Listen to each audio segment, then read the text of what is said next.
الانتخابات الرئاسية القادمة والاحتمالات المفتوحة والمتوقعة وما هو دور المعارضة الجزائرية. Donc les enjeux de la présidentielle et le rôle de l'opposition algérienne. Donc je ne vais pas trop tarder puisqu'on est déjà en retard, donc je laisse Monsieur Hidoussi commencer sa conférence. Donc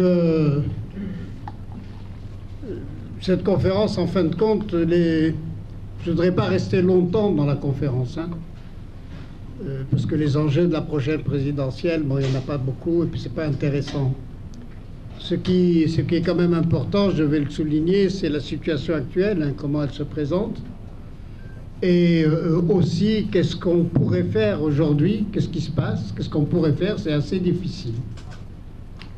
Et ce que je souhaite, c'est surtout des questions, hein, surtout qu'on ait un débat et qu'on discute, soit de ce qui vous paraît pas clair et que vous voulez connaître, en profiter pour en connaître quelque chose, soit sur ce que vous-même vous pensez de la situation et de son évolution. Je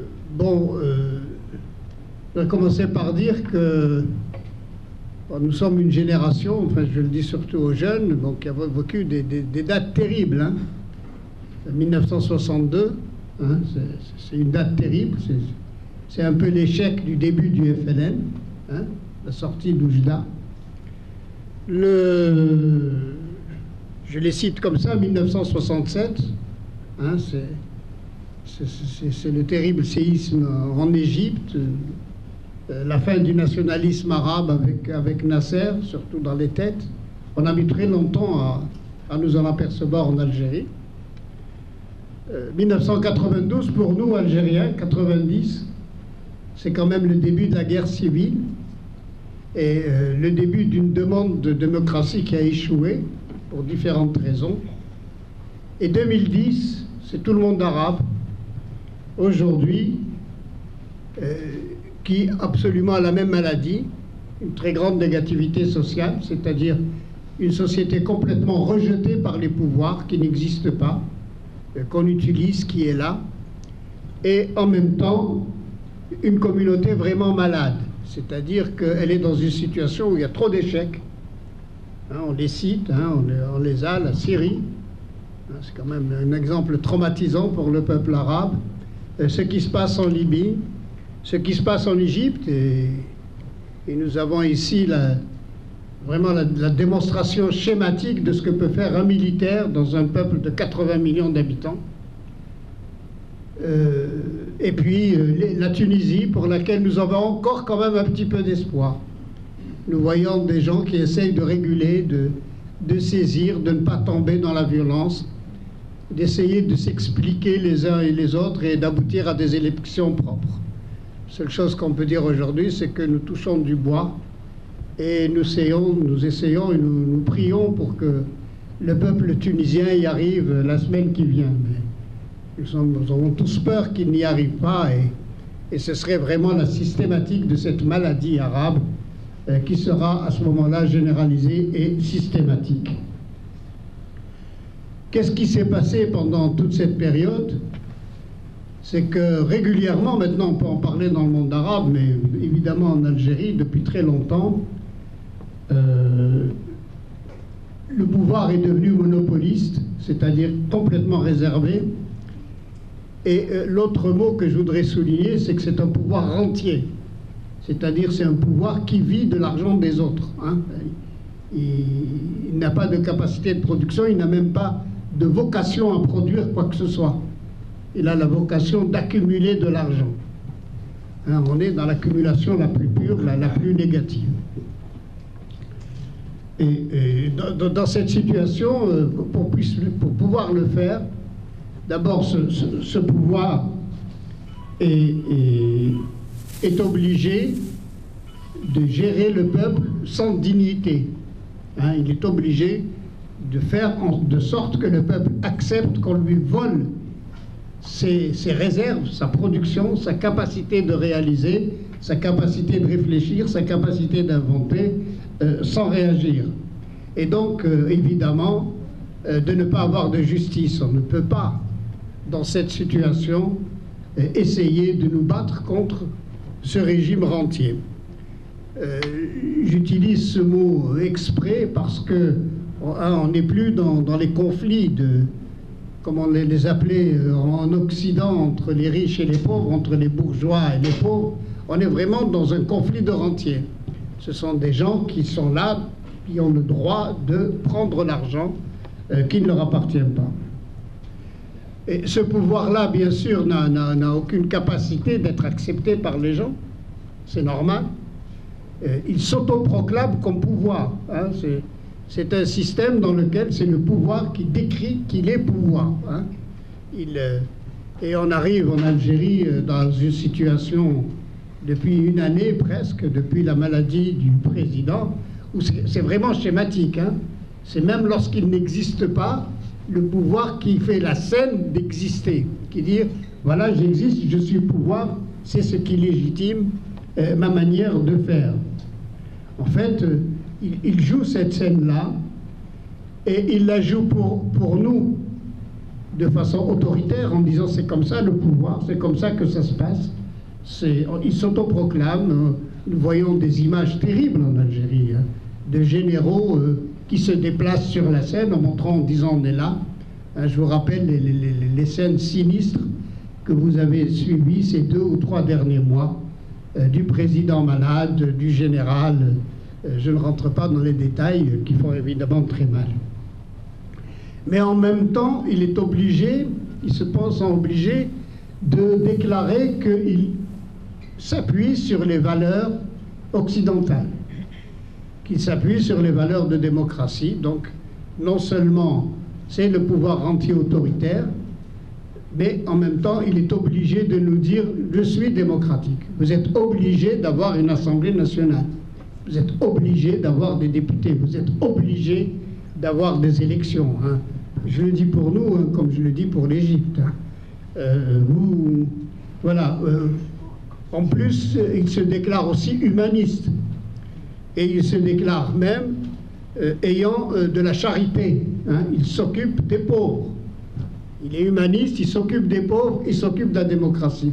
Pourquoi il le fait? C'est vraiment une chose dont il aurait pu se passer, mais il ne se passe plus de ça, parce que ce sont devenues les grandes valeurs de l'Occident aujourd'hui. Hein. Il y a 15 ans ou 10 ans, lorsqu'on était là, il y a 20 ans, c'était les valeurs de l'économie, c'était l'ajustement structurel, c'était ça qu'on nous vendait, c'était le néolibéralisme qu'on nous vendait. Aujourd'hui, on nous vend en plus, il faut que nous nous montrons démocrates, il faut que nous nous montrons humanistes, et il faut que nous acceptions une certaine charité. Et si nous ne le faisons pas, aujourd'hui, exceptionnellement, je dirais pour les pays arabes, mais c'est valable aussi pour d'autres, exceptionnellement, l'Occident est capable de mobiliser ses avions pour venir nous obliger à utiliser ces termes-là pour essayer de régler le problème. C'est ces termes-là et ces valeurs pour essayer de régler ces problèmes. Et ils les utilisent même lorsque nous savons que ça va à un échec terrible. Terrible, on l'a vu en Irak, on le voit en Syrie.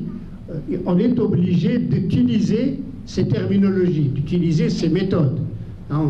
Il est inimaginable aujourd'hui de faire rencontrer, je prends comme ça un exemple, des chefs de tribus pour qu'ils discutent, pour qu'ils se calment, hein, pour essayer de voir ce qui se passe. Non, il faut qu'ils fassent des élections. Même si c'est des élections qui ne correspondent à rien du tout. Donc, je dis cela parce qu'en même temps qu'on a ces pouvoirs, on a cette pression américaine que j'appellerais la pression néolibérale, mais néolibérale qui aujourd'hui a une idéologie dite, appelée de démocratie, appelée d'humanisme, qui nous est imposée.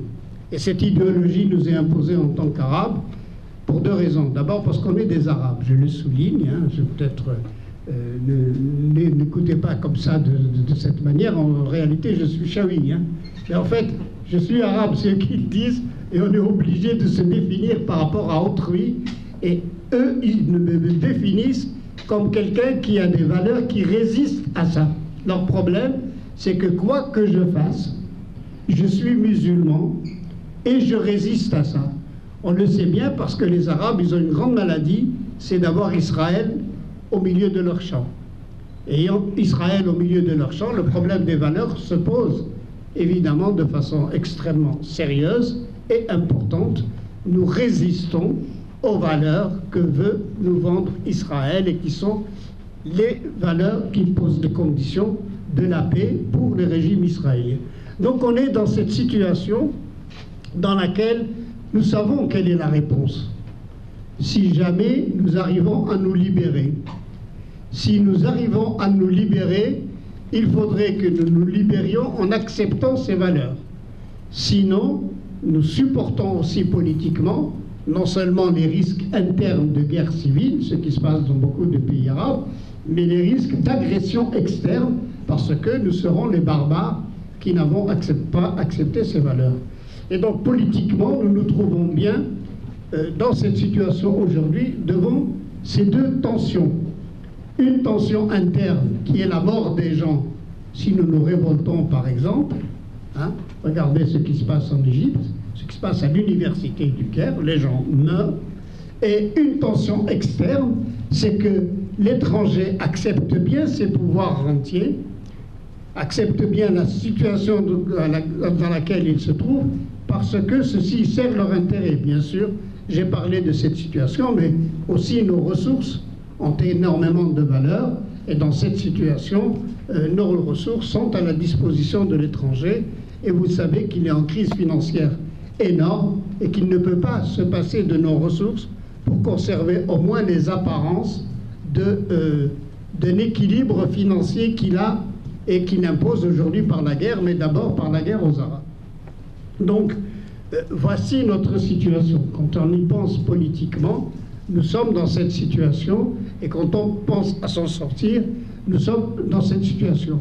Moi, j'appelle ça dans mes papiers, bon, j'écrivais encore il y a 2 mois ou 3 mois, j'en ai écrit un très long il y a 1 an, au moment où je pensais pouvoir entrer en Algérie, ce que je n'ai pas pu faire. Et ce que je disais, c'est que nous ne sommes même plus dans des pouvoirs qu'on peut délimiter, qu'on peut appeler en disant c'est le pouvoir du FLN, c'est le pouvoir. Nous sommes dans des post-pouvoirs. C'est quelque chose, et en Algérie, il a vraiment maintenant une figure physique. C'est des pouvoirs complètement irréels, mais ils n'existent que parce qu'ils sont là. En réalité, ils existent parce qu'ils ont une armée qu'ils peuvent utiliser, on pourrait revenir dans les débats là-dessus, et ils utilisent parce qu'ils arrangent l'évolution extérieure aujourd'hui. Et donc, voilà la situation devant laquelle on se trouve. Alors, devant ce post-étatisme dans lequel, et je le dis parce que c'est vraiment l'évolution générale du monde arabe, on est dans des post-États. La Syrie, c'est un post-État. On ne peut pas dire que c'est un État. Voilà. On est dans ces situations. Donc, ce post-étatisme, comment nous allons le traiter aujourd'hui? Bien. Premièrement, nous savons bien, quel que soit le prix que nous payons, qu'il y a la crise de l'État parlementaire. On connaît en Algérie les partis politiques. On sait ce que ça représente, on les connaît en Égypte, on les connaît aussi en Tunisie. Et nous voyons bien quelle est l'alliance. Les partis politiques n'existent que lorsque ils représentent ce post-étatisme, c'est-à-dire des gens qui viennent dire « vous avez le droit de tout faire, sauf d'être vous-même ». L'exemple le plus frappant, c'est celui de la Tunisie. En Tunisie, tous les partis dits évolués et démocrates disent aux Tunisiens « on veut tout, sauf que vous décidiez de la date des élections ». Voilà. Alors qu'on est parti de la démocratie, rappelez-vous. Et on arrive à une situation aujourd'hui où on veut tout, sauf la date des élections. Mais comment allons-nous obtenir tout sans avoir la date des élections? Il n'y a qu'une solution, c'est d'avoir un coup d'État. Parce que s'il n'y a pas un coup d'État, vous allez vous déclarer, vous allez dire que vous existez, vous allez sortir dans la rue, vous allez avoir des ministres tunisiens, et ce n'est pas possible. Il faut que vous acceptiez de perdre ce que les élections vous ont fait gagner. Enfin, ceci, c'est pour vous dire à quel point la difficulté de la nation arabe est arrivée. Donc, on fait traîner les Tunisiens, et ce que je disais tout à l'heure, touchant du bois, pourvu qu'on ne les fasse pas traîner jusqu'au moment où un général ou un policier, voyant qu'il a perdu trop d'hommes, décide d'intervenir à la place des Tunisiens. Mais en fait, tout est fait pour qu'on arrive à cette situation d'irréalité. Parce que c'est une situation d'irréalité dans le cas de la Tunisie. Il y a eu des élections acceptées, il y a eu tout, mais l'irréalité veut qu'on ait ce post-État, qu'on a eu. Le schéma aussi est très valable en Égypte. Je ne reviendrai pas là-dessus. L'expression même de ce qui s'est passé en Égypte parle d'elle-même. Donc, comment venir de cette voie et parler de l'intérêt général et parler de l'ensemble de notre situation où on veut en même temps éviter bien sûr l'injustice, c'est-à-dire nous libérer en tant qu'être humain dans nos pays, chacun dans son pays, mais on veut éviter cette soumission qui est une soumission que je l'ai appelée de manque de dignité, dans laquelle on nous méprise, on nous dit vous devez être comme ça, vous n'avez pas à réfléchir autrement, vous n'avez pas à penser autrement, ça n'existe pas, une pensée comme ça c'est quelque chose complètement d'irréel, et donc si on se soulève contre ça, et il est tout à fait normal que les êtres humains comptés l'un après l'autre se soulèvent contre cette situation, eh bien si vous vous soulevez ce n'est pas possible. En Algérie le soulèvement il se présente, comme vous le savez, de la manière suivante. On ne connaît pas les partis. On ne veut pas savoir ce qu'ils sont. Vous le savez bien aussi en Égypte. Si vous les faites voter, ils ne voteront pas pour les partis. Vous le savez bien en Tunisie. Ils ne votent pas malgré tout pour les partis. Et c'est pour ça que les partis refusent une date des élections. Et voilà la situation dans laquelle on se trouve. Où on accepte ça, ce qui était possible peut-être il y a encore 2 ou 3 ans, que les Américains pensaient possible et qu'ils ne pensent pas aujourd'hui possible. Ils ne le pensent pas pour 2 raisons. 1, parce que la crise a atteint un sommet qu'ils ne peuvent plus maîtriser, et deuxièmement, parce que la crise financière veut que nos ressources leur appartiennent. Voilà dans quelle situation nous nous trouvons. Alors, là-dedans, donc, ce n'est pas la peine pour nous de nous fatiguer à chercher un débat parlementaire. Et je réponds aussi à la question, ce n'est pas la peine pour nous à chercher quel président, comment et à quel moment et quelle allure il a.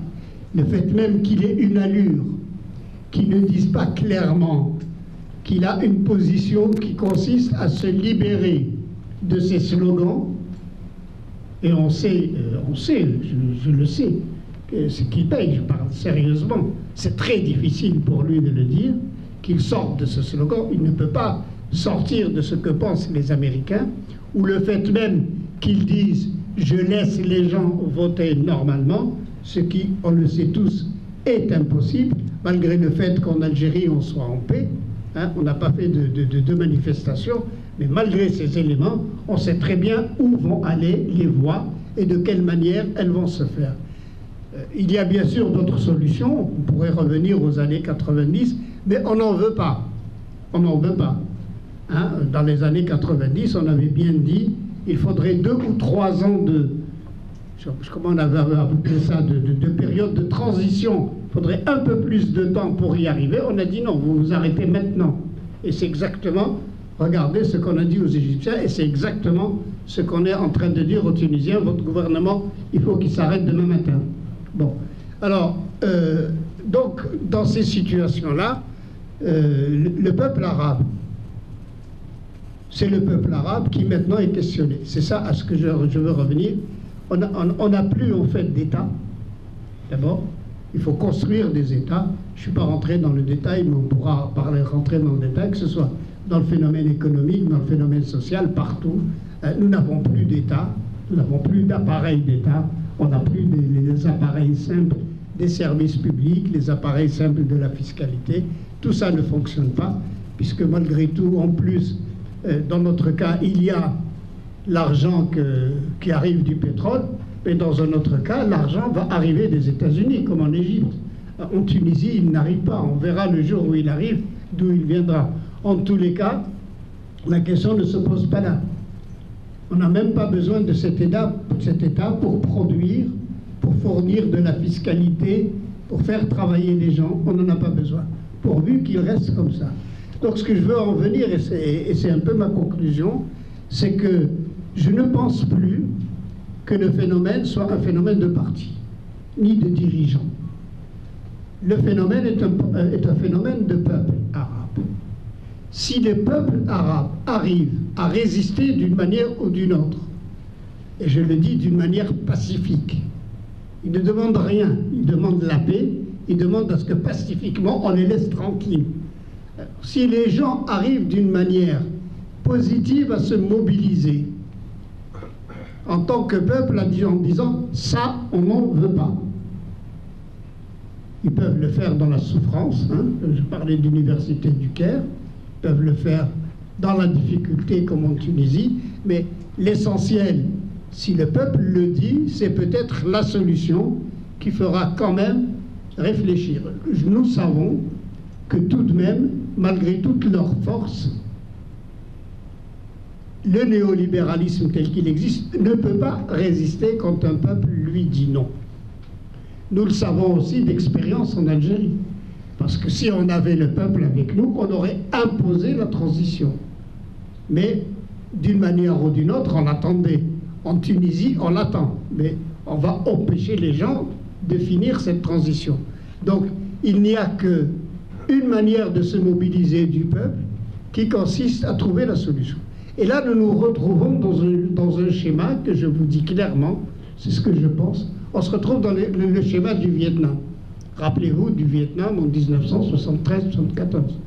Il avait le schéma américain devant lui, il avait l'interdiction de faire quoi que ce soit, puisqu'il était considéré à l'époque comme communiste et comme allié de la Chine, et que donc tout ça c'était interdit, ce qui s'avéra faux, mais c'était l'idée et qui passait. La seule manière pour les Vietnamiens de s'en sortir, ça a été de dire c'est le peuple vietnamien. On a eu beau les bombarder, on a eu beau aller à Saigon, on a eu beau faire ce qu'il y avait à faire. Au moment où on a trouvé que les Vietnamiens étaient tous contre, et de façon intelligente, et de façon pacifique, eh bien, on s'est retiré. On a retiré les bateaux, et on a accepté de négocier avec les Vietnamiens qui sont devenus aujourd'hui autre chose qu'ils sont. Alors, je ne vais pas vous lire, j'ai fait une déclaration que je vous donnerai, hein, qui dit comment le peuple se mobilise. Moi, en ce qui me concerne, en tous les cas en Algérie, j'ai fait cette expérience avec les syndicats autonomes il y a 5 ou 6 ans, où on leur a dit, eh bien, écoutez, vous voulez avoir des syndicats, organisez-vous. Ils nous ont dit comment on s'organise. C'est bien simple, réunissez-vous entre vous et débattez entre vous de vos problèmes. Et appelez-vous syndicats. Je ne sais pas parce qu'on était intelligents, mais ça a marché quand même.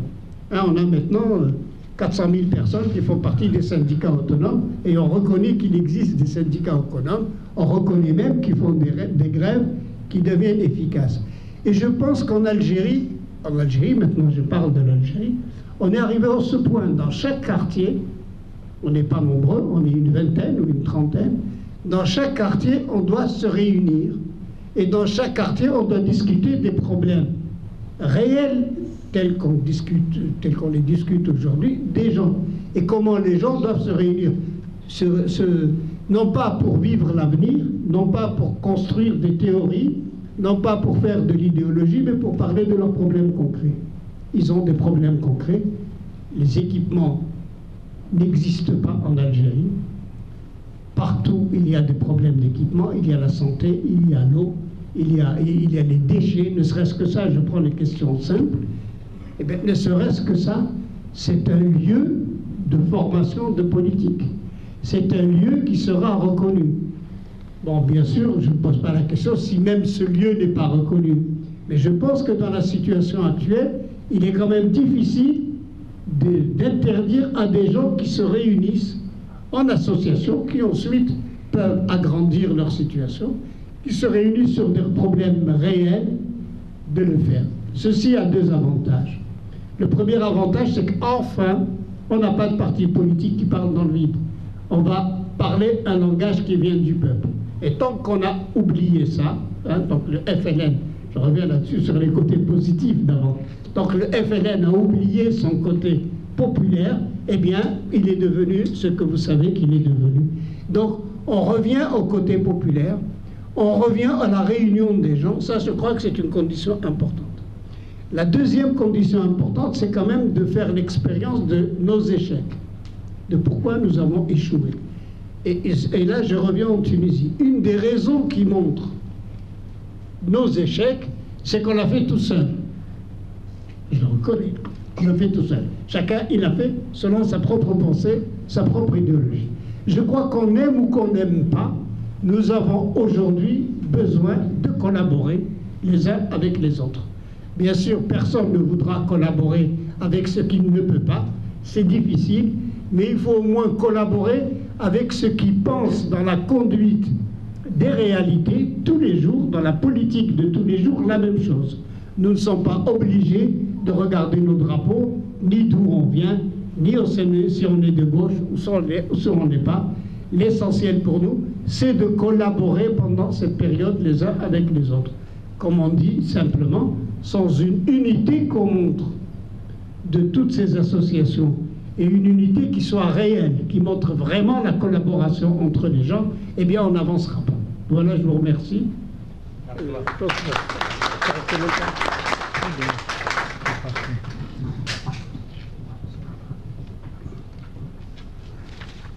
Merci beaucoup, Monsieur le Ministre. Donc, on accueille vos questions, s'il y en a. Donc, je passe le micro peut-être à... Quelqu'un veut poser une question à Monsieur le Ministre ou... En fait, ma question, c'était par rapport au soulèvement populaire en Algérie. Si on demande peut-être le citoyen normal en Algérie, donc je veux dire oui, on va se soulever, on va faire notre démocratie, mais vu l'exemple de l'Égypte, ça veut dire qu'ils ont fait des élections, ils ont eu 3 législatives, la présidentielle, ils en ont eu tout. D'un moment à l'autre, il y a un militaire, il vient, il annule tout ça, il fait le coup d'État, il tue. Les États-Unis voient ça normal. Alors peut-être le citoyen va vous dire, on va faire toute cette révolution, on va prendre le risque, et après à la fin c'est les Occidentaux, c'est eux qui décident. C'est-à-dire s'ils veulent qu'une démocratie soit, même s'il y a une association de 10 personnes qui sortent, qui font des manifestations, on les soutient, on fait le tapage médiatique, et quand une démocratie n'arrange pas leurs intérêts, même s'il y a des morts, même si on calcine des êtres humains en plein rue, ils trouvent ça normal. Et est-ce que vous ne croyez pas que l'Algérien de base, il va vous dire épargnez-nous une révolution, parce qu'on sait qu'à la fin, les grandes nations, c'est les Occidentaux, c'est les néolibéraux, c'est eux qui décident. Quand ils voient qu'une démocratie les arrange, ils font tout. On a vu l'exemple de la révolution orange en Ukraine, ils ont tout fait, malgré que quelques années après, c'est le communisme, c'est le candidat pro-russe qui est revenu, et il est revenu, et ils vont vous dire, en fin de compte, c'est une question des Occidentaux. Ça veut dire, même si une démocratie elle est dans le monde arabe, ça ne les arrange pas. Alors, est-ce que vous ne voyez pas qu'il y a... Non, mais je réponds tout de suite parce que c'est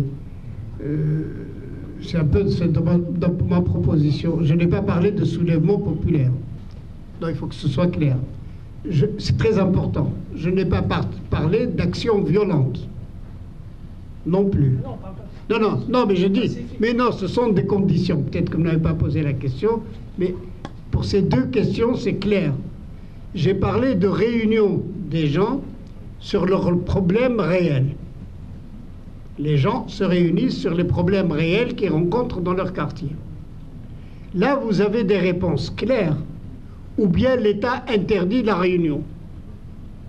Ça peut arriver. Moi, je me souviens de gens qui ont interdit la création d'une association pour sauver le cimetière de Constantine.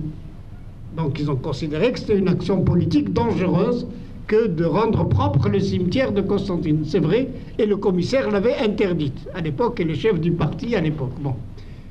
Je pense que c'est difficile de le faire une fois, parce qu'on est dans un contexte difficile, y compris en Ukraine.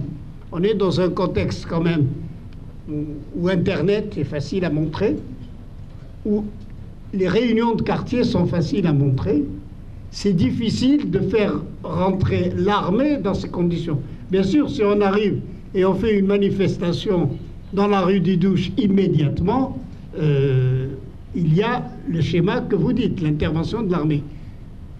Je suis conscient, et je crois que c'est normal, qu'aucun Algérien n'acceptera d'aller aujourd'hui se faire tuer. Ça suffit comme ça, comme on dit. Hein? Bon, alors, voilà ce que j'ai dit. Ce qui est en question aujourd'hui pour le peuple algérien, c'est que les gens apprennent une autre manière de faire de la politique. Je crois que le dernier papier que j'ai fait il y a 2 mois, je l'ai appelé un autre mode de la politique arabe. Hein, j'avais pensé, bon. Mais une autre manière de faire de la politique, sortir de ce piège énorme avec le schéma, vous allez parler que de la prochaine, je ne sais pas, la prochaine élection du président de la République, s'il est en bonne santé ou pas en bonne santé, voilà. Sortir de ce schéma.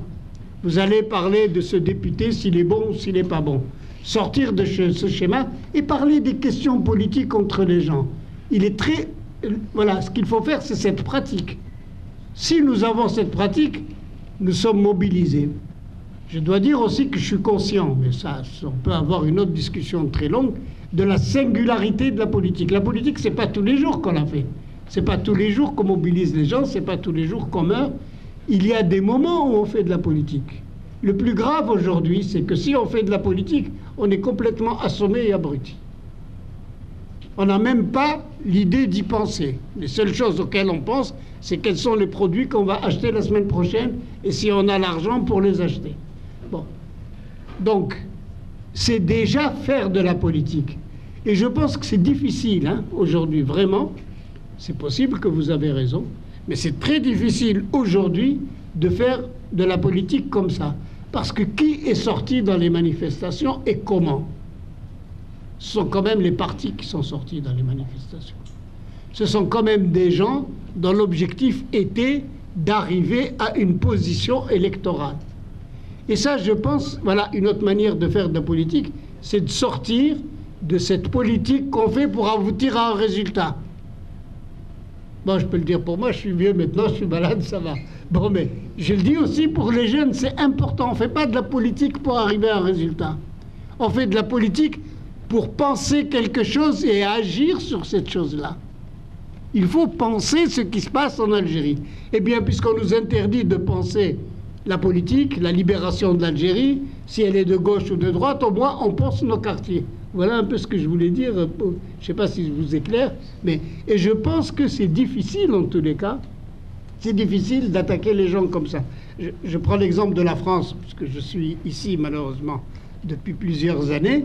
Bien, en France, la lutte pour les sans-papiers, on n'a pas pu taper sur les sans-papiers. On voulait bien leur taper dessus tout le temps. Mais c'est des petites associations de quartier qui viennent se réunir devant l'école. Ce sont des femmes africaines qui viennent se réunir devant l'école pour dire « c'est pas juste qu'on enlève mon fils, ma fille ». Une fois ou 2 fois, on a enlevé les filles. Vous avez vu ce qui s'est passé. On est dans ce monde-là. Je ne sais pas pourquoi je vais en France. L'habitude.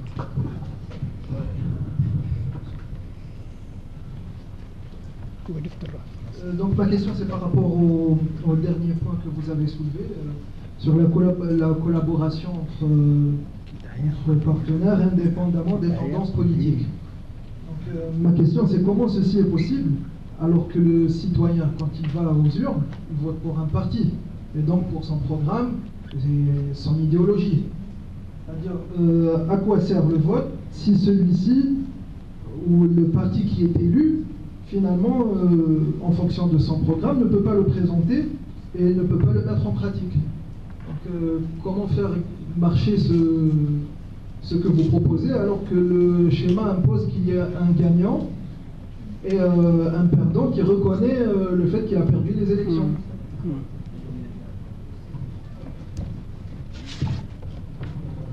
Bien, si encore la politique se fait de la manière dont je le conçois, hein, je l'ai écrit en toutes lettres. Hein. Bon. Je ne connais pas les futurs candidats. Hein. Vous les connaissez, vous croyez que c'est les anciens. Moi, je ne connais pas. Les futurs candidats sont ceux qui vont naître de la pensée des gens. Parce que les gens vont faire travailler leur tête et penser à leurs candidats. Bon. Mais imaginons que ce soit les anciens. Imaginons qu'on dise, ce sont ceux-là qui représentent les intellectuels, j'en ai pas parlé beaucoup, mais je crois que c'est important, qui nous ont fait réfléchir et qui nous font travailler, et c'est de ceux-là dont on a besoin. Très bien. Mais rien n'empêche qu'on dise, vous devez faire, et ça c'est très important, ça c'est dans la Constitution, je dirais, vous devez faire une politique de collaboration entre les mouvements. Ce n'est pas, comme je l'ai dit, parce que je pense différemment de l'autre, que je vais l'exclure parce que j'ai eu... Parce que quand on enlève le parlementarisme tel qu'il existe aujourd'hui, où 50,5% réussissent et les autres sont exclus, justement, on fait un parlement de 80%. Rien n'empêche, puisque je le fais sur de la politique. Ceux qui vont être d'accord avec moi, ce sont ceux qui seront d'accord sur la politique économique, la politique de l'emploi, sur la politique fiscale, sur la politique des services publics. Et s'ils sont d'accord là-dessus, je dis aujourd'hui, parce que nous devons nous sauver. Nous sommes dans une situation de résistance. Nous devons nous sauver. Pour nous sauver, il faudrait accepter ces collaborations. Et je prends l'exemple de la Tunisie. À quoi ça a servi ? À quoi ça a servi de dire, je m'excuse pour nos amis tunisiens, mais parce que je me sens tunisien que je le dis, à quoi ça a servi de dire, Ennahda a gagné, elle prend tous les postes de l'administration. Pour arriver aujourd'hui à dire, nous faisons une réunion de 6 partis. La seule chose que je dis, c'est qu'on ait l'intelligence. Mais encore une fois, on ne sait pas qui c'est qui va venir, mais même si c'est dans ce cas, qu'on ait l'intelligence de faire la réunion de 6 partis avant. Oui. Pardon, je m'excuse. Hein. Oui, je m'excuse.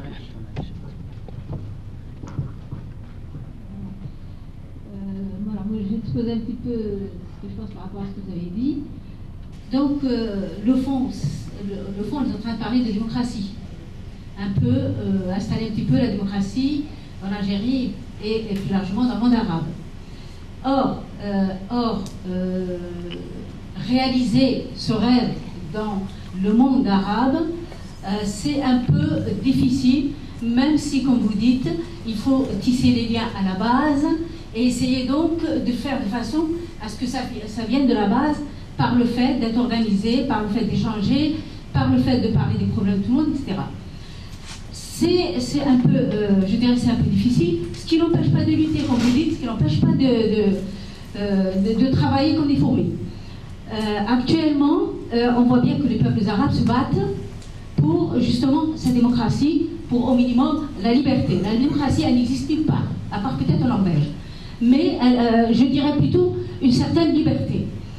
Donc, quand on sait que l'Occident, de manière générale, veut tout dans le monde arabe et musulman, sauf la démocratie. Il collabore avec tout le monde, il veut tout le monde, y compris les barbus, mais pas la démocratie, parce que ça ne sert pas à leurs intérêts. Vous imaginez quelqu'un comme moi, qui est pour la démocratie, accepter que l'Occident m'impose quoi que ce soit et vienne prendre mes richesses. Jamais je n'accepterai ça. Donc, pour eux, c'est plus facile de, entre guillemets, tracter avec des despotes qui, eux, sauront la clouer au peuple et empêcher même les associations de travailler. On le voit dans le monde arabe de manière générale. Donc, ils ont ces despotes-là. Ils sont forts, bien sûr, et tous ensemble sont contre les peuples qui essaient de travailler comme des fourmis. Donc ça n'est pas facile, parce que ça n'est pas leur intérêt. Comment voulez-vous qu'ils puissent attaquer un pays en disant, quand il est démocrate, mais sur votre peuple est démocrate, comment voulez-vous l'attaquer et faire valoir cette opinion auprès de leur peuple?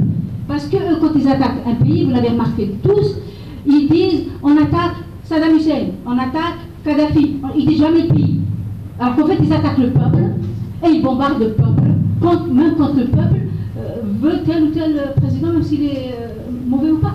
Donc quand on a un monde, ça n'est pas une raison de ne pas lutter à la base, de ne pas lutter pour la liberté de travailler des associations, comme aujourd'hui d'ailleurs on le voit à Alger.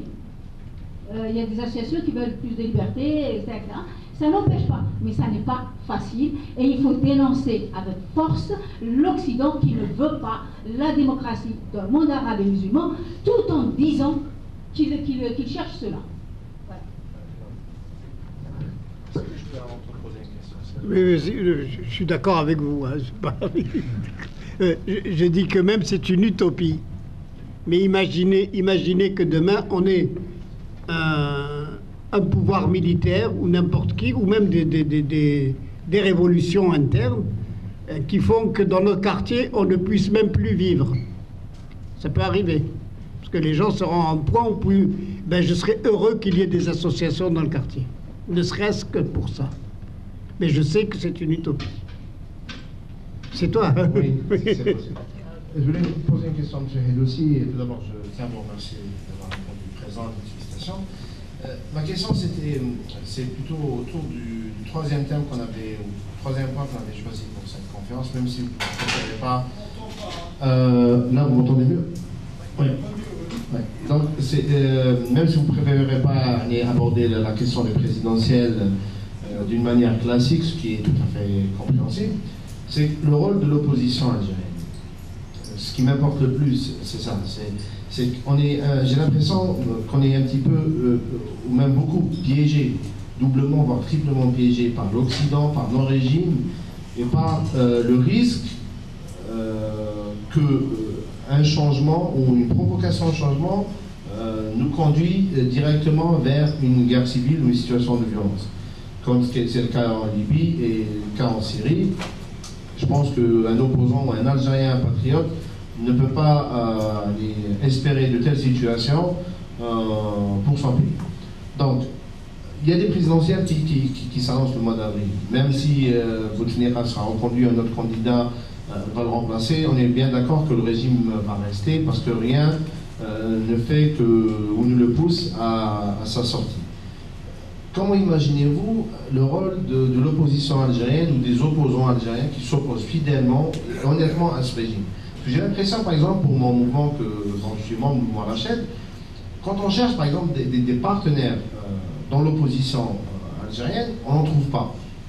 Et quand on en trouve, il y a le risque de s'allier ou de travailler avec des gens qui ne sont pas crédibles dans la société. Vous avez dit tout à l'heure que les partis algériens, même dans tout le monde arabe, ne sont plus crédibles. Même les gens ne se déplacent pas aux urnes pour voter pour eux ou pour défendre des résultats d'élections.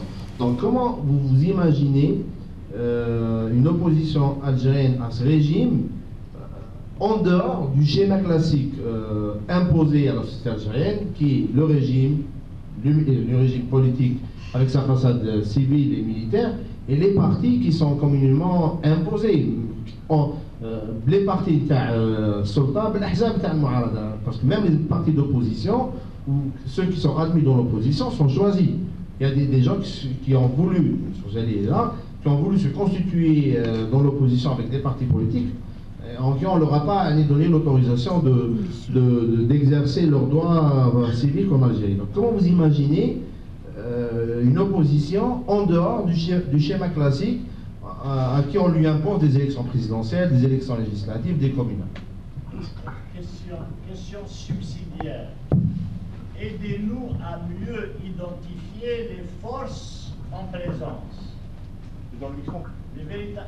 C'est tout. Aidez-nous à mieux identifier qui est qui décide en Algérie. Quelles sont les véritables, et pas les forces fictives, les véritables forces en présence? Bien. D'abord, je répondrai à la question des élections. C'est pas que je l'ai évité. J'ai dit que ce n'est pas un problème. Aujourd'hui, choisir dans la liste que nous avons et dans le régime que nous avons quelqu'un, c'est pas un problème. Je dis que le problème, c'est que le régime s'en aille. Voilà. On part de là.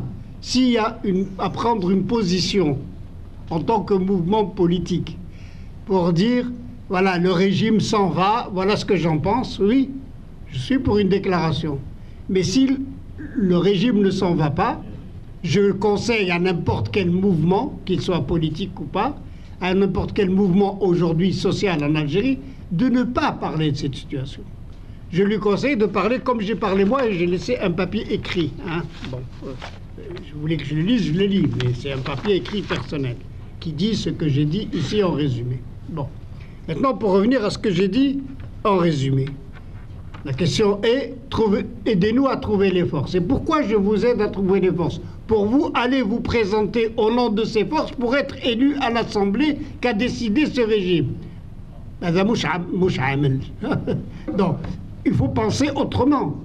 Il faut dire, je vais agir politiquement pour que les mouvements politiques se créent. Et puis, je l'ai dit tout à l'heure, on ne peut pas. Je crois que c'est une des conclusions les plus importantes qu'il faut tirer dans le monde arabe. On ne peut pas faire de la politique aujourd'hui pour représenter, pour être élu quelque part. Sinon, on échoue. Sinon, on est dans une logique, on vous prend la place, on vous donne des bons salaires, on vous attire et vous venez. Et on retourne comme avant. Je dis, il y a une autre manière de faire, j'insiste là-dessus, il y a une autre manière de faire de la politique. L'autre manière de faire de la politique, c'est d'aider les gens à penser. Moi, je vais vous dire, en fait, c'est pas quelque chose que j'invente. En Algérie, il y a eu Ben Bedis. Enfin, j'en ai écrit, j'ai fait des papiers. Il n'a pas créé de parti. Il n'a pas créé de parti. Il n'a pas dit, je fais un parti qui va parler avec les colonialistes sur l'indépendance de l'Algérie. Il a dit, je fais des médersas pour que les gens pensent. Et je mobilise des gens qui pensent et qui développent un discours. Et là, on revient au discours. On a besoin d'intellectuels. Lui, il a avancé pendant 20 ans, tout seul, ou avec des gens, ou partout, à développer. C'est dur, comme dit madame. C'est dur, c'est utopique, c'est long, ce qu'il a fait. Et puis, un jour, on a vu le résultat. Un jour, on a vu le résultat. Le résultat, c'est que c'est une des bases les plus profondes du nationalisme algérien. Donc, que cette personne ait trouvé la base, je ne sais pas s'il l'a trouvée. Je crois que ce n'était pas son problème. Qu'il soit élu en tant que gouverneur de l'Algérie, ce n'était pas du tout son problème. Qu'il devienne un chef politique, ce n'était pas son problème. Mais il l'a fait. Il a aidé les gens à penser autrement. Et quand il y a eu la révolution algérienne, beaucoup de gens qui ont pensé comme Ben Badis sont partis au maquis facilement. Et en plus, ils ont été des cadres. Donc, ce que je dis ici, c'est très important. Il y a une autre manière de faire de la politique. Oublions, c'est ce que je dis, oublions ces élections, oublions le parlementarisme, oublions ces députés. Car nous sommes des associations d'intérêt public de tous les jours. Et moi, je sais que c'est difficile. Je sais que je peux le faire que dans mon quartier. Si je vais à Alger, imaginez que je suis à Alger demain, si je vais à Alger, je suis dans un quartier où je connais 6 personnes. Marhaba. Je le fais avec 6 personnes, je le fais avec 20. Je n'ai pas... Pourquoi? Parce que je n'ai pas de projet politique qui colle au gouvernement. En d'autres termes, je dirais ça comme ça, si vous prenez le calendrier de l'État, si vous prenez la démarche de l'État, vous échouez irrémédiablement. Ça, c'est déjà une réponse. Qu'est-ce qu'on répond à ces élections? Il faut sortir du calendrier de l'État. Il a sorti le peuple de toute façon. Ou vous êtes avec les peuples, et il faut être cohérent, dire je sors, ça ne m'intéresse pas votre calendrier, je suis dans une autre politique. C'est difficile à dire, enfin il faudrait qu'on revienne là-dessus. Enfin, je vous conseille de lire mon papier qui était très long là-dessus, d'il y a 1 an, je crois, ou 6 mois, je ne me souviens plus. Bien. Mais voilà un petit peu ma réponse. Hein. Vraiment, on n'a pas à trouver des partenaires. On a à faire de la politique. Et on verra les partenaires, ils viennent. Les partenaires, ils viennent. En Algérie, je pense que ça sera une flambée de partenaires. Parce que, bon, même si je suis loin, je sais à quel point les Algériens en ont marre. Et les Algériens ont envie de se rencontrer et de discuter entre eux. Quelles que soient d'ailleurs leurs opinions. Alors, je ne sais pas si je te réponds un petit peu. Bien sûr, ce qui n'empêche pas que c'est une utopie, que c'est difficile. Voilà, mais c'est comme ça. Pardon, voilà, je m'excuse. Tu laisses la place à quelqu'un. Oui, bien sûr. Il y a quelqu'un qui J'attends encore 10 minutes. Oui, c'est correct. Oui, bien sûr. Non, parce que c'est sympathique. Je ne vois pas beaucoup. Non, c'est bien. Attends, mais. C'est une idée. C'est bien.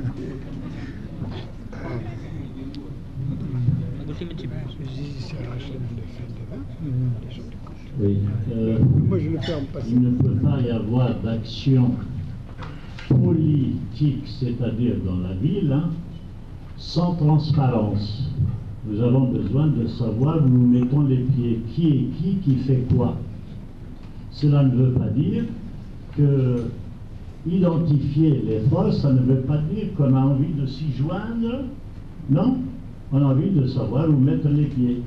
Il faut qu'on sache quelles sont les régions minées, voilà, qui est qui, pour justement justifier le tir. Dans quelle direction tirer, avec quelles ressources, voilà, c'est une sorte de diagnostic social. Voilà, donc ça ouvre toutes les portes aux initiatives les plus larges, sociaux, politico, tout ce qu'on veut. Mais on doit savoir, quand on parle de régime au singulier en Algérie, bon, c'est déjà de la confusion. Parce que nous savons bien qu'il n'y a pas un régime, mais qu'il y a des régimes, des régisseurs. Régir, voilà, c'est des régisseurs et qui sont pas toujours, qui sont loin d'être cohérents, ni en harmonie, etc. Donc il faut qu'on sache que tout le monde, tout un chacun sache qui est qui fait quoi en Algérie, en Tunisie, etc.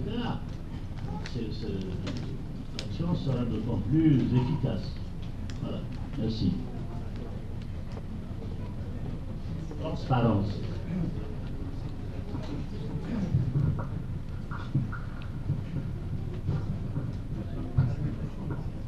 Bonjour, M. Fidossi, toute l'assistance. En avouant que la solution n'est plus partisane, en suivant votre intervention, est-ce que ça n'alimenterait pas la thèse selon laquelle, et surtout des Hamaouchiens à défendre, de dire que la solution en définitive, elle est à l'intérieur même du sérail et du pouvoir en place? Merci.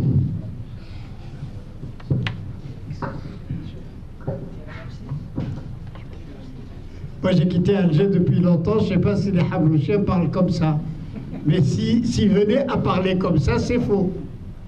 Ce que je dis, c'est que, encore une fois, je le répète, il faut quand même se séparer du calendrier de l'État. C'est pas normal que politiquement, c'est lui qui nous dicte à quelle date nous parlons de quelque chose. Maintenant, considérons le sérail, comme on dit, et c'est un thème important de notre démarche politique. J'ai parlé d'un système rentier. Bon, je ne vois pas comment est fabriqué ce sérail du système rentier. Les gens qui, en 1955, je m'excuse de rappeler des choses pénibles, en 1956, n'étaient chefs de région que pour ramasser de l'argent et d'envoyer des lettres et ramasser de l'argent, qui sont ensuite devenus des membres de l'État, ce n'est pas ça le sérail. Pour moi, le sérail, c'est l'État, ce sont les Algériens, le peuple algérien qui lutte pour supprimer le régime des rentes. Et il y a des manières de lutter, je ne vais pas rentrer dans les détails, dans la technique, dans la construction de l'État, pour lutter contre... Les Algériens doivent demain dire plus de rente dans ce pays. Voilà, c'est simple politiquement. Et ensuite, on agit là-dessus. Bien. Donc voilà un peu pour les Hamaouchiens, je m'en excuse, qui sont par ailleurs très sympathiques, mais enfin, pas sur cette question. Ce que je veux dire un peu plus pour ce problème de transparence, c'est encore une chose simple. On a besoin, je ne l'ai pas beaucoup dit, on a besoin d'intellectuels qui produisent de la réflexion. J'ai été très rapide, je viens de parler de la rente, de l'économie. Il faut produire de la réflexion pour les gens. Il faut les nourrir. Je crois que ceux qui ont des sites, ceux qui existent, toutes les associations qui produisent quelque chose de très important aujourd'hui. Et il faut continuer à le produire et le développer. Il faut se donner les moyens de le développer. Il faut faire réfléchir les gens. C'est pour ça que j'ai parlé un peu et longuement de Bembadis à un moment donné. Bien, il faut faire réfléchir les gens, il faut leur donner des éléments à discuter. Et ce sont ces éléments qui vont faire les différences entre les gens. Si moi je rentre dans une structure et que je leur dis je ne vais pas dans les rangs de l'État, son calendrier ne m'intéresse pas, ces élections ne m'intéressent pas, je vous assure que j'aurai que des gens sains, quelle que soit leur pensée, et je respecte toutes les formes de pensée. Pourquoi? Parce que les gens n'ont plus justement cette malheureuse tactique qui nous a emmenés à ce qu'on voit en Égypte, qui nous a amenés au parti que nous voyons en Algérie, un peu partout, où tout le monde est agglutiné autour de qu'est-ce qu'on va gagner dans la prochaine affaire. Enfin, on oublie un peu ces gens-là. Je crois que, bien sûr, il y a d'autres éléments, mais ce que je ne comprends pas, c'est d'attendre que ça vienne des autres. La clarification vient de notre propre effort. Je dis dans notre propre effort, dans notre propre pensée politique. On est clair, à ce moment-là, ça se clarifie tous les jours. Et deuxièmement, cette clarification ne va pas empêcher de faire des collaborations très saines entre tout le monde. Et je ne pense pas, je ne donne pas de nom, je ne suis pas venu pour donner des publicités, mais il y a des associations, il y a des gens, il y a des groupes de gens, il y a des groupes de pensée qui pensent comme ça. Bon, quand je dis il faut commencer et ça viendra peut-être plus clairement après, ça sera moins abstrait après. En tous les cas, j'ai cité l'exemple des syndicats autonomes. Ça fait 1 an, je crois, ou 1 an et demi qui sont repris. Là. Ben, ça va très bien. Ils existent, ils sont nombreux, ils recrutent tous les jours. Donc c'est pas... Et je pense pas, d'ailleurs, en plus, ils n'ont pas été aidés intellectuellement. Hein. Ce sont des pauvres gens qui ont été se battre vraiment pour leur salaire dans les conditions les plus difficiles, en allant en prison, en étant manipulés, etc. Et pourtant, ils agissent et ça arrive. Et en Algérie, on peut aujourd'hui dire, en tous les cas, dans le monde arabe, dans ce pays, il y a des syndicats autonomes.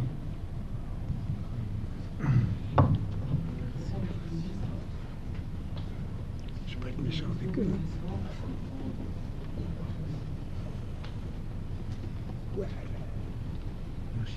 Il est comme ça. Fonctionner. Je m'en souviens, il était allumé, ce que oui.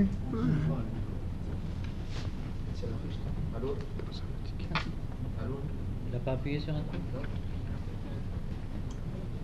Tiens, il y en a un qui marche ici. Allô? Je pensais qu'il était au-dessus du... Attends, monsieur Fidoussi. Je ne sais pas s'il va...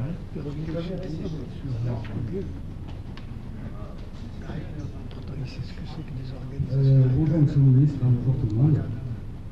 Vous avez dit que vous étiez heureux d'être parmi les Algériens. Vous avez dit que vous étiez heureux d'être parmi les Algériens. Je pense que les Algériens sont tout autant heureux d'avoir de participation de pas mal de gens qui viennent nous donner des idées et nous éclaircir la situation en Algérie. Vous avez parlé d'un système monopoliste. Indépendamment de la façade politique qui nous est offerte au peuple algérien en ce moment, vous avez parlé aussi de la participation au sein et à la base, même de la pensée algérienne. Ça veut dire que vous avez présenté vraiment quelque chose où il fallait travailler à injecter et à intervenir sur la pensée même des Algériens à la base. Mais vous avez parlé aussi du régime rentier, sauf que derrière, dans l'arrière-plan, on a un régime qui s'appelle le régime sécuritaire, qui lui aussi est actif au niveau de la population, au niveau de cette base de pensée. Nous avons quand même un service sécuritaire sans tomber dans la paranoïa, qui a souvent et qui intervient souvent au sein de cette pensée, et qui n'aura aucune occasion, aucune initiative, aucune construction pour intervenir sur cette pensée, que ce soit au niveau des associations, que ce soit au niveau des partis politiques. On a vu pas mal de partis politiques qui, essentiellement à la base, étaient ressemblés à des initiatives populaires et qui se retrouvent aujourd'hui complètement partenaires et complices même de ce régime. Donc travailler au sein de la société, travailler au sein, intervenir au niveau de la pensée des Algériens, c'est une très bonne chose et elle est essentielle, sauf que nous avons quand même affaire à un régime sécuritaire discret qui est implanté dans cette société et qui a déjà anticipé, qui anticipe toujours sur cette pensée, sur nos initiatives. Comment allons-nous pouvoir résister à cela ou court-circuiter cela? Parce que notre réel régime, ce n'est pas le régime de façade, nous avons un régime sécuritaire. Et comment allons-nous agir sur la pensée quand la pensée elle-même est contaminée et intoxiquée par ce régime sécuritaire implanté au sein de la société?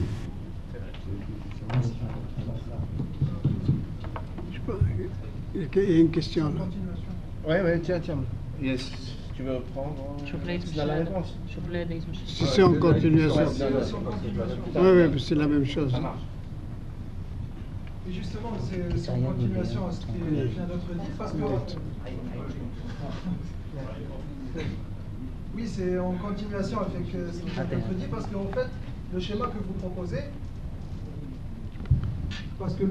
vous proposez, c'est un peu de s'investir sur des politiques locales pour essayer de changer la politique globale de l'État algérien.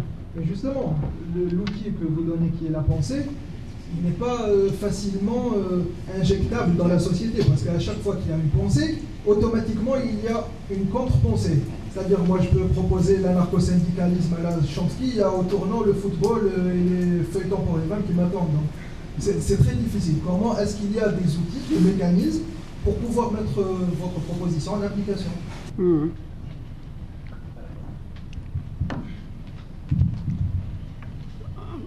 Ben, j'ai deux réponses, hein, parce que c'est la sécurité proprement dit.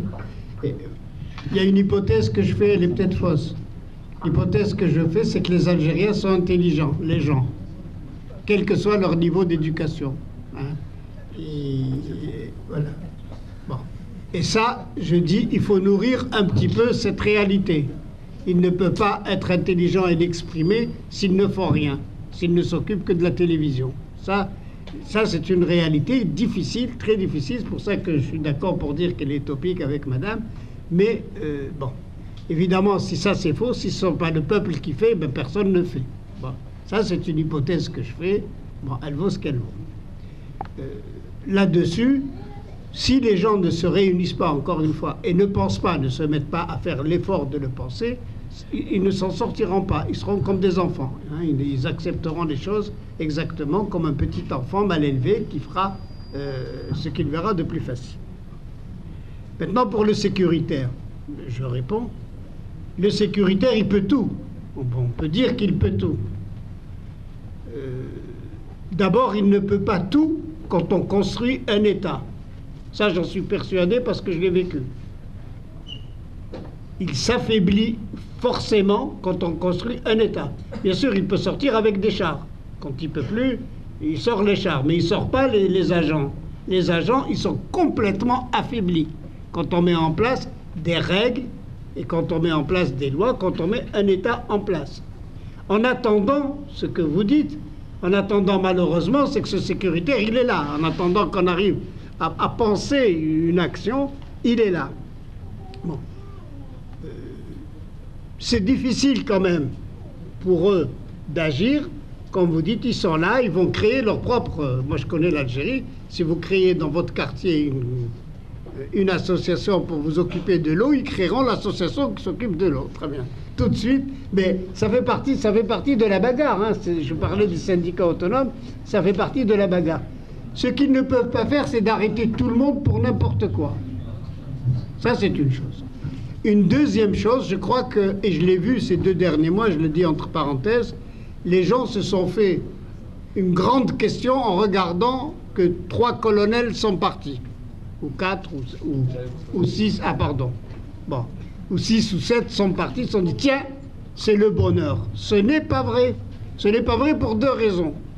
La première, c'est que les chefs d'état-major algériens, je vous passe là-dessus, c'est pas la peine de perdre du temps, c'est une catastrophe sur le plan intellectuel. Ils sont incapables de penser un état-major.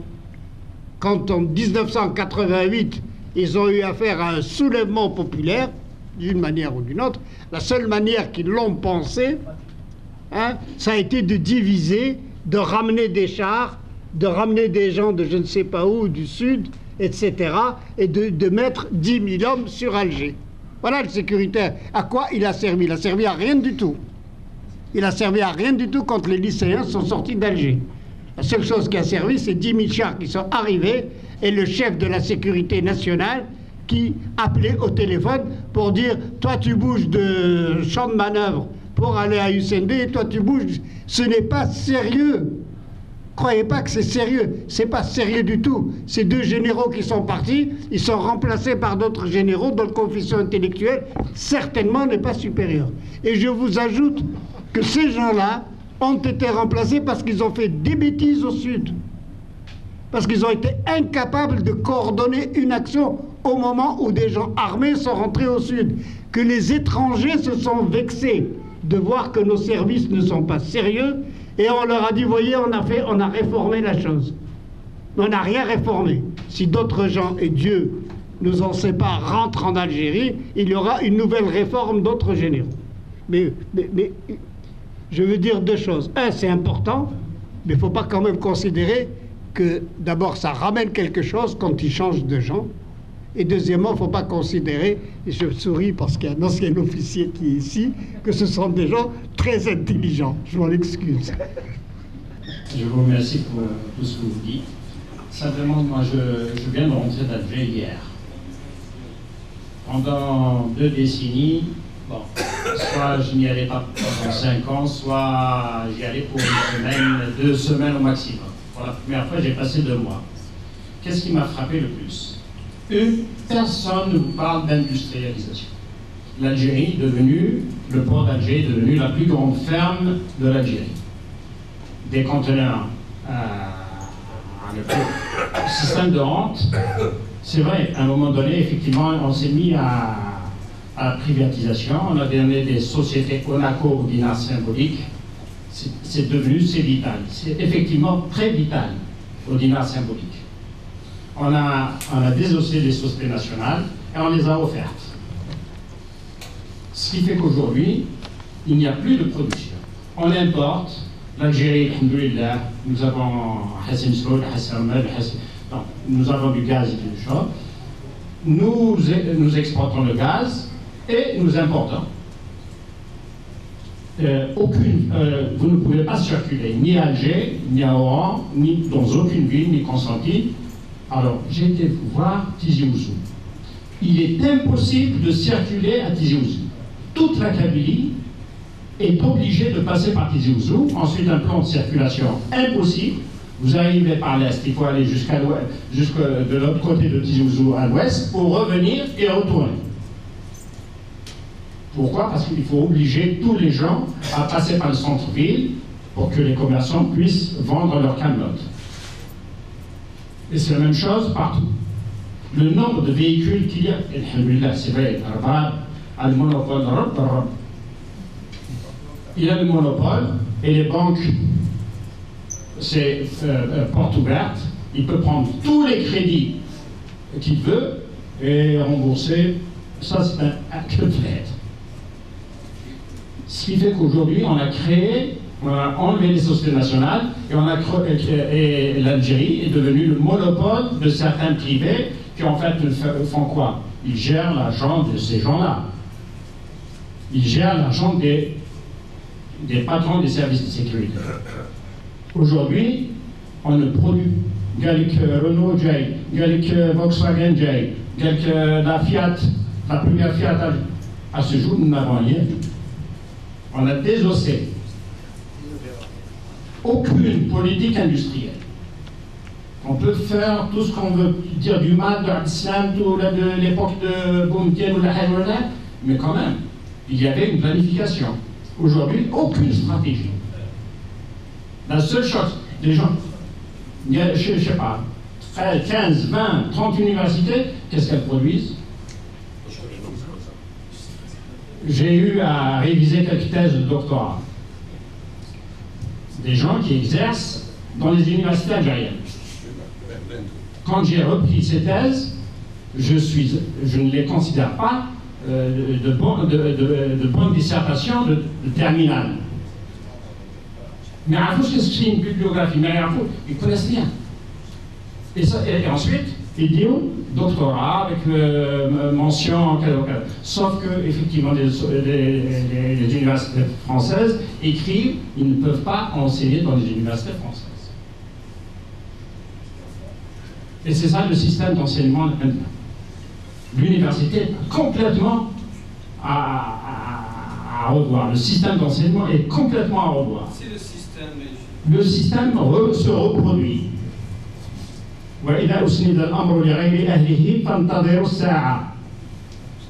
Nous n'avons pas de cité. Voilà, vous parlez d'intellectuels. Voilà, les intellectuels. Les intellectuels, étrangers, ceux qui sont en Algérie, à cause justement de ce système sécuritaire, ils n'ont pas le droit de parler. Si vous écrivez un article pour que certains organes de presse le reprennent, le publient, il faut brosser dans le sens et savoir tirer. Si oui, ça va. Continuer sur ce que vous avez dit, qu'il faudrait commencer à apprendre au peuple la politique, la pratiquer autrement. Je vais vous citer l'exemple de l'Égypte parce que c'est le plus concret, avec la confrérie musulmane qui a fait un travail de 60 ans, qui 80 ans, voilà, plus. Ils étaient à côté du peuple. Et vraiment, on les retrouve maintenant avec. Ils prennent une charge 1 million de population avec leurs aides. Ils ont des hôpitaux, et voilà, ils ont gagné le terrain depuis des années. Ils sont rentrés dans des élections. Les ADC gouvernaient une année. Après, on les a masqués dans la rue. Ça veut dire, pour moi, vous allez me convaincre qu'il faut apprendre au peuple. Je suis d'accord avec vous. Mais je vous le dis, je vais faire 80 ans, comme la confrérie, se retrouver, je vais vraiment gagner des élections. Après, il y aura un simple caporal, il va prendre la décision de faire un coup d'État. Le système, l'argent, il est dans... C'est pas si simple. C'est ce qui se passe, moi. C'est pour ça que j'ai pris l'exemple de l'Égypte, parce qu'il est concret. C'est-à-dire qu'on les a précédés peut-être avec une révolution qui s'est faite en 88, mais la confrérie musulmane, elle nous a précédés dans le travail du terrain.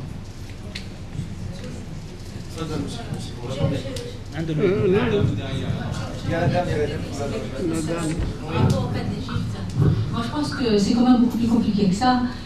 Simplifier autant, non.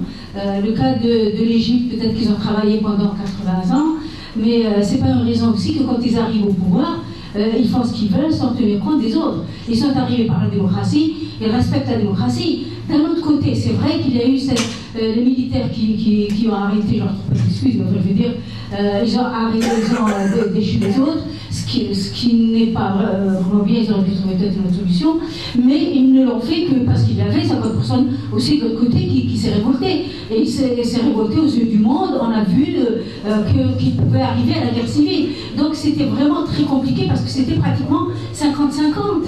Mais, encore une fois, je ne suis pas d'accord pour qu'on bafoue la démocratie. C'est vrai qu'ils auraient peut-être dû dialoguer, trouver une solution, etc., jusqu'aux prochaines élections. Voilà. C'est une conférence débat, on respecte les règles du débat. Il y a un conférencier, c'est lui qui répond. Voilà. Moi, excusez, je commence à ralentir, mais bon, sur le fait qu'il n'y ait pas d'État, je l'ai dit en un mot, que ce soit pour l'industrie, pour l'éducation, c'est pas qu'il n'y a pas de politique, il n'y a même pas d'État. Même pas dire qu'il y a le port, voilà. C'est peut-être l'État, mais c'est vrai. Bon. Mais voilà. Mais c'est une réalité pour les Algériens qui signifie qu'il faut qu'ils vivent en pensant qu'il n'y a pas d'État et que c'est eux qui vont le remplacer. Chacun va le remplacer. Malheureusement, il n'est pas là. On le remplace pour ce qu'on peut. On ne va pas le remplacer par la politique industrielle, mais on le remplace pour ce qu'on peut. Bon. Que les intellectuels, il y en ait beaucoup ou il y en ait peu, le problème, c'est ce qu'il y a, marhaba. Je peux pas, on ne peut pas dire les compter, ni le savoir, ni savoir qu'ils sont tous faibles. Je ne peux pas rentrer là-dedans. Comme je m'excuse, c'est très important l'Égypte. Il faut qu'on en parle. On parle du monde arabe, c'est notre affaire. Je pense que ce qu'on peut dire, c'est que ces gens ont brillamment agi pendant longtemps. Moi, quand j'allais au Caire, je me faisais soigner chez eux. Il n'y avait pas d'hôpitaux. Hein. J'allais au Caire, je tombais malade. L'hôpital, c'était eux. C'est eux qui avaient l'hôpital, et l'hôpital le moins cher. Bon, ce qui est vrai, je ne parle pas. Et ce sont des phénomènes de quartier qui ont existé, qui peuvent nous servir beaucoup dans l'expérience. Maintenant, il y a la politique qu'ils ont fait lorsque il y a eu un président difficilement élu dans les conditions que l'on a vues. On n'oublie pas qu'il a été élu grâce au peuple. Sinon, il n'aurait pas été élu. Il n'aurait eu ni les 50%, ni rien du tout. On aurait élu le grand spécialiste de, je sais pas quoi, du nucléaire qu'on avait trouvé sur place. Bon. Mais le problème auquel il faut penser, dans lequel il faut ouvrir un débat, mais calme, c'est ont-ils été capables de gérer un État dans les difficultés dont j'ai parlé au départ? J'ai dit qu'ils avaient à choisir soit l'intervention militaire immédiate, parce que c'est l'Égypte, c'est pas n'importe qui, c'est l'Égypte, c'est les frontières d'Israël, c'est les frontières de Gaza, il faut bien voir, et c'est les réalités là-bas. Je ne crois pas qu'il y ait, bon, c'est une opinion, qu'il y ait 50% qui sont contre eux. Je pense que dans la réalité, c'est beaucoup moins. Et puis les systèmes ont fait qu'il y a 50%. Les systèmes électoraux, les systèmes de propagande, ça... Mais on ne rentre pas dans la polémique. Hein. Et je ne veux pas rentrer dans les erreurs qu'ont fait les Égyptiens. À leur place, je ne sais pas ce que j'aurais fait. Il faut quand même être modeste et voir qu'est-ce qu'ils ont payé, qu'est-ce qu'ils n'ont pas payé. Mais toujours est-il que la question reste pour nous, comme elle était pour nous en 91-90, je ne suis pas rentré dans les détails, en 92. Est-ce que les islamistes ont bien géré cette transition? On sait bien que non. Bon, mais ce n'est pas, je veux dire, le sujet principal aujourd'hui. Le sujet principal, c'est qu'on écoute les gens et on voit ce que demandent les gens. Hein. Et l'autre sujet, qui peut-être, il n'y a pas eu de réponse en Égypte, c'est que j'ai parlé de collaboration. Est-ce que Morsi, je crois que c'est comme ça qu'il s'appelle, ou les gens, Morsi, est-ce qu'il a fait la collaboration nécessaire? Ou est-ce qu'il a pu la faire? Je ne sais pas, c'est un sujet de débat. Moi, je dis aujourd'hui, avec l'expérience que nous, c'est ça mes messages, avec les expériences que nous avons voulu, il faut ouvrir les bras à la collaboration. Non pas sur n'importe quoi, sur les sujets concrets qui intéressent le peuple. Voilà, en grand résumé. Je m'excuse. Je crois que oui, je vais m'arrêter. Bon, M. Haït aussi, il souhaite s'arrêter, donc il est un peu fatigué. Malheureusement, je n'ai pas assisté. Désolé. J'ai une petite question naïve qui est portée par la plupart des gens de mon âge, c'est-à-dire dans la nouvelle génération. J'aimerais savoir, est-ce qu'aujourd'hui l'opposition dans l'Algérie est l'apanage des gens qui ont été déjà dans la sphère politique? C'est-à-dire l'opposition en Algérie, est-ce qu'elle n'est pas l'apanage des gens qui ont été déjà dans la sphère politique en Algérie? Aujourd'hui, je vois M. Orzélé, je vois qu'il était ex-ministre. Je sais des exemples simplistes, je reste simpliste sur l'analyse parce que je ne connais pas trop en politique, mais je vois le mouvement algérien des officiers libres qui était impliqué d'une façon directe ou indirecte dans la guerre, dans la sale guerre, comme Malouane qualifiait déjà. Je vois un ancien officier qui a écrit un livre sur la sale guerre. Je vois beaucoup de personnalités qui ont été, un jour ou l'autre, étaient dans le pouvoir algérien, aujourd'hui, elles sont dans l'opposition. Est-ce que ceci n'est pas un combat personnel, c'est-à-dire parmi vous, il y a des gens qui n'ont pas été en Algérie depuis 20 ans, donc on voit en cela une forme de revanche pour se faire montrer, et il y a des gens après qui faisaient partie de la communauté scientifique qui essayent de s'agrifer dans cette position. Une deuxième question qui est liée à la première, est-ce qu'aujourd'hui le peuple algérien, je parle de la rue algérienne, des citoyens simples comme moi, comme certains d'autres, qui n'ont jamais mis le pied dans la politique, ne peuvent pas porter un mouvement d'opposition envers ceux qui le gouvernent aujourd'hui? Est-ce que le peuple algérien n'est pas nonchalant? Est-ce qu'il n'a pas été qualifié par d'autres comme un peuple, passez-moi l'expression, immature? Voilà, parce que quand on voit des gens qui se rebellent dans une région d'où je viens, que je qualifie belle et rebelle, on les qualifie de régionalistes, etc., mais qui sont là toujours dans l'opposition, et par ailleurs des gens qui sortent dans la rue que quand leur équipe, leur club de football est relégué en deuxième position, en deuxième division, ou qui gagne la Coupe du Monde, et ils sortent, mais quand on dit voilà, on va faire un push constitutionnel en changeant la constitution pour donner le libre arbitraire au président de se présenter, de prêter plusieurs mandats présidentiels, et bien ils sont là, ils applaudissent, et on les voit dans la rue accueillir Bouteflika et d'autres personnes. Voilà, est-ce que le peuple n'est pas aujourd'hui immature? Voilà, merci encore une fois. Précision, si tu permets, parce que tu as dit que tu viens d'une région qui se révolte, il se trouve que moi aussi je viens de cette région, et de cette région il y a des gens qui se révoltent, et il y a des gens qui sont patrons de la sécurité militaire. Donc, tout à fait, oui. Je suis d'accord avec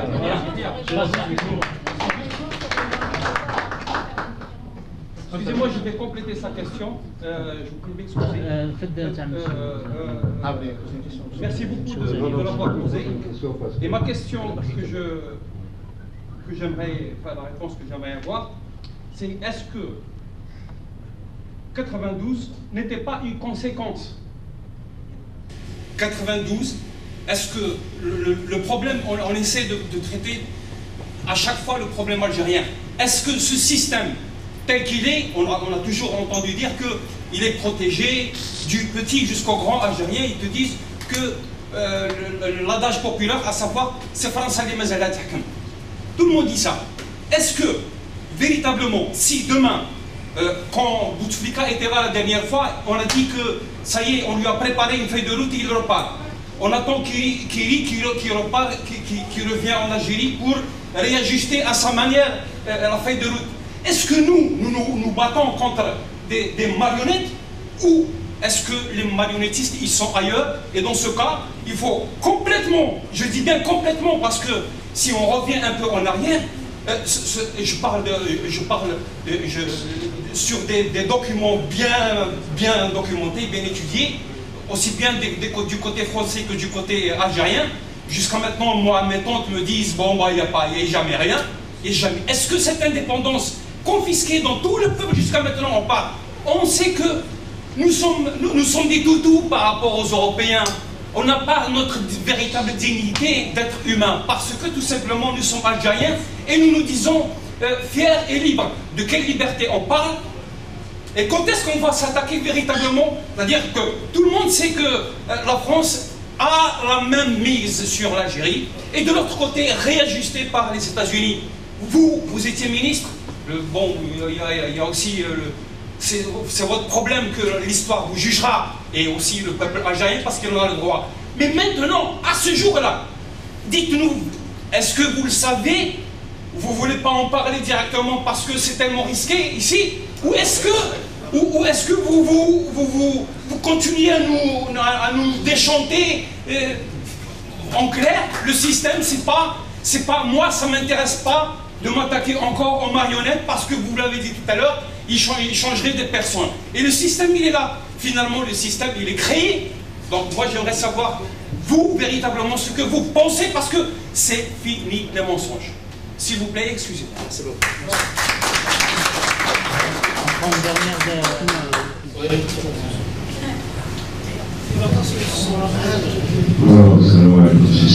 Je suis venu ici pour deux raisons. La première, c'est parce que je veux chaque fois rendre hommage et soutenir le travail des militants d'Alger. La deuxième, c'est qu'il y avait quelqu'un qui avait 22 ans qui était conférencier, c'était ici, et ça me faisait plaisir. Ce que j'ai à dire, ça ne suffit pas en 10 minutes. Mais j'ai pris la parole, je ne comptais pas prendre la parole parce que j'ai été interpellé en même temps que lui, et je voulais simplement aider à enlever la confusion des esprits. Sur deux points. Un sur la situation en Algérie, deux sur la dimension internationale. Vous savez, quand on est un homme public, et vous avez tort on emploie le terme d'homme de pouvoir. Lui aussi n'a jamais été un homme de pouvoir, mais nous avons été dans le service public. Nous avons servi l'Algérie à l'église. Alors, voyez-vous, je crois que cet échange indique bien la situation dans laquelle nous sommes. Nous avons, l'Algérie est un crève-cœur. Nous avons perdu l'idée même, la culture du débat discuté. On n'accepte pas d'entendre la dynamique. Et ça, je sais à quoi c'est dû. C'est parce que c'est votre système qui a bloqué le débat, qui a interdit le débat. C'est que les Algériens sont incapables de se parler entre eux et de dire des choses. Alors, pour revenir à cette histoire la situation en Algérie, je ne sais pas comment la résumer. Vous savez que depuis que le monde est monde,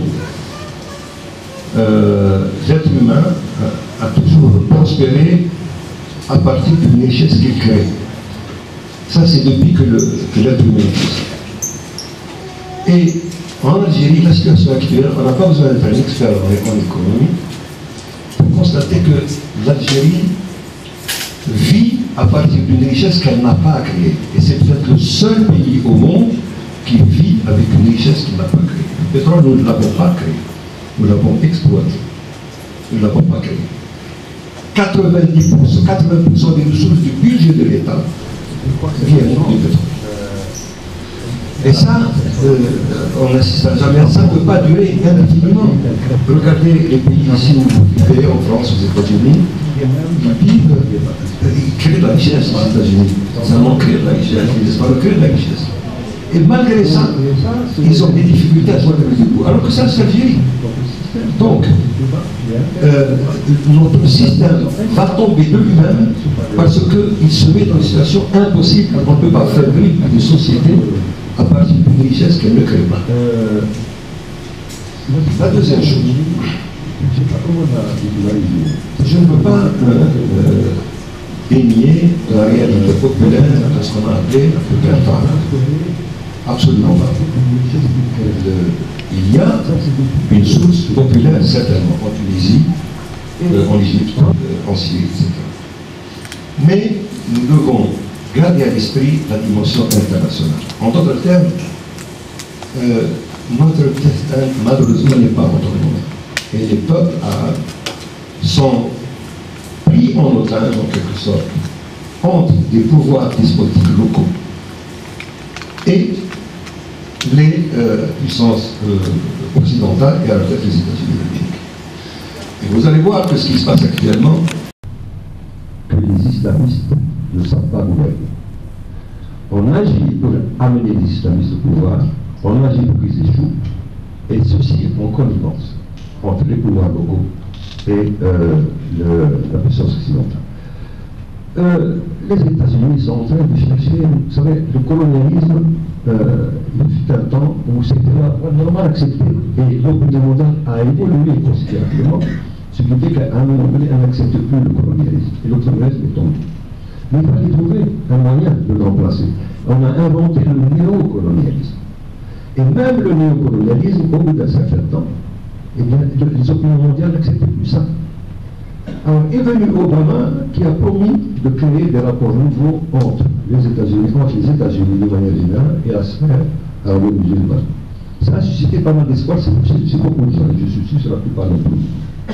Mais en fait, ce combat, après ce qui a été fait en Palestine, ce qui est fait actuellement en Tunisie, en Égypte, etc., qu'on est en train de chercher par des changements cosmétiques un néocolonialisme.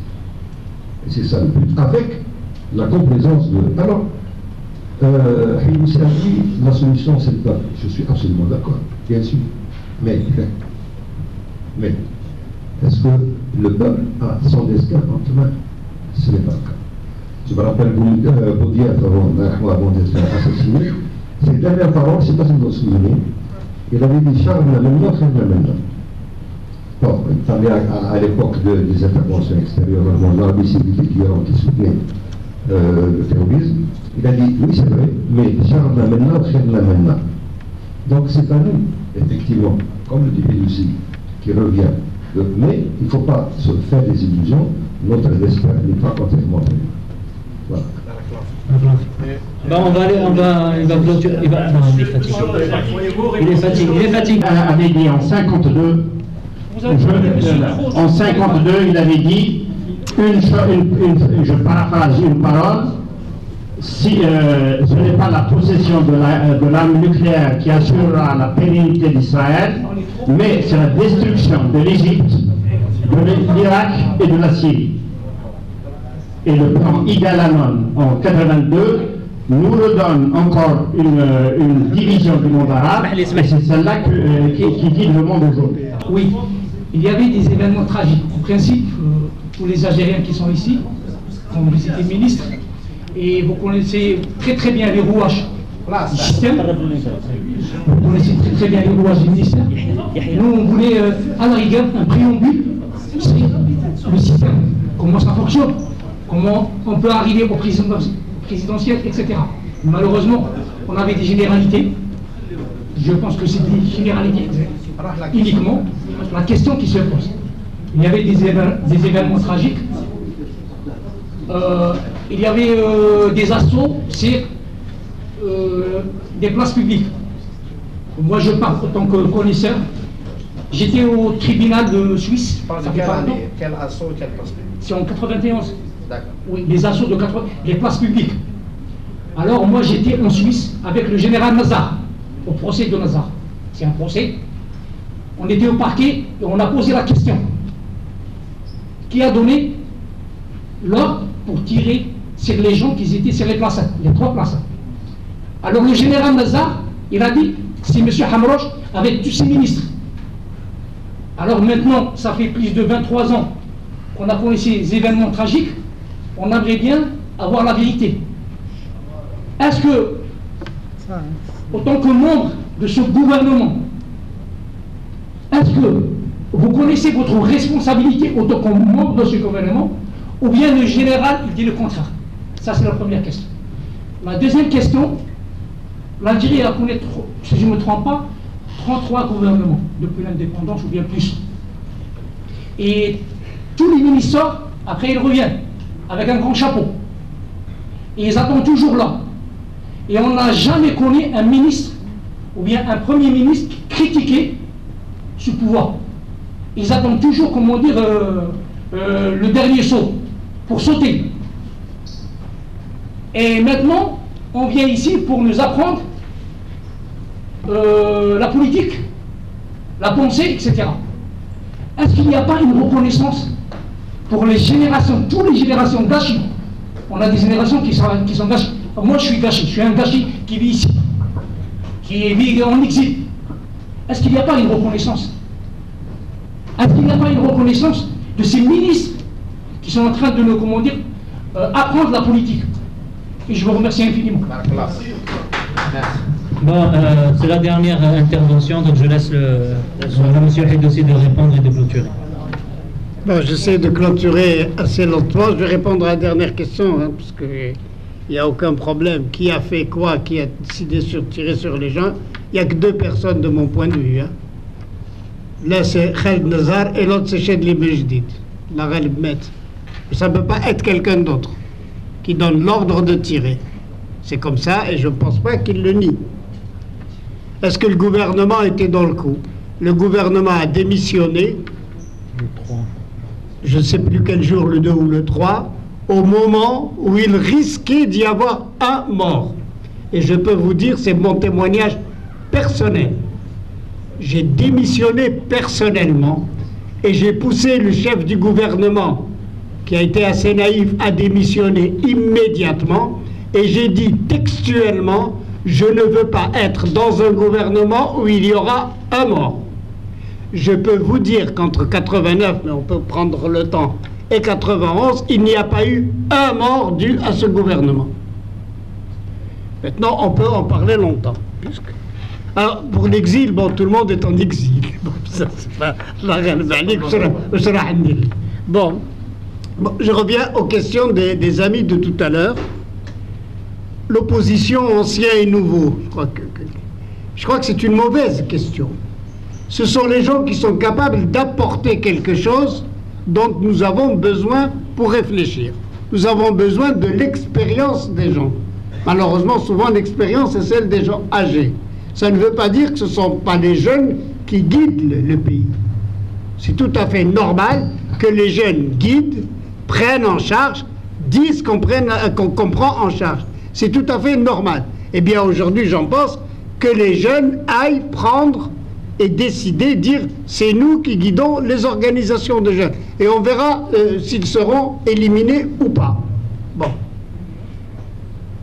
Est-ce que ça, je pense que tout ce qui est bon, qu'il soit ancien ou nouveau, c'est faux de dire est important à prendre. Est important. Il manque beaucoup de capacités politiques et de capacités humaines. Si on doit les détruire en fonction de l'âge, je pense que c'est une fausse question. Bon, si le peuple algérien est nonchalant, moi je l'ai dit tout à l'heure, hein, c'est une théorie qui n'est pas souvent partagée, qui est la mienne. Moi je considère qu'il n'est pas nonchalant. Et je reviens au passé quand même. C'est un peuple qui a fait sa révolution, qui a eu ses morts. C'est le même peuple. Ce sont les enfants de ceux qui sont morts. On ne peut pas dire qu'ils sont nonchalants. Ils sont quelquefois naïfs, ils ont fait quelquefois des bêtises. Les chefs qu'on a eus, malheureusement, ne sont pas des bons chefs. Le congrès qu'on a fait à Tripoli, on a échoué. J'en ai des bilans. Mais on ne peut pas effacer l'histoire de façon systématique comme ça sur cette affaire-là. Je pense que les gens ne sont pas nonchalants. Il y a une manière de faire la politique. Je pense que si les Algériens sont convaincus qu'ils sont en train de faire de la politique et sont respectés quand ils font la politique et n'ont pas affaire à des chefs politiques qui cherchent une place ou qui cherchent à aller à des élections et sont courageux, et on peut revenir à 92, etc., ça ira très bien.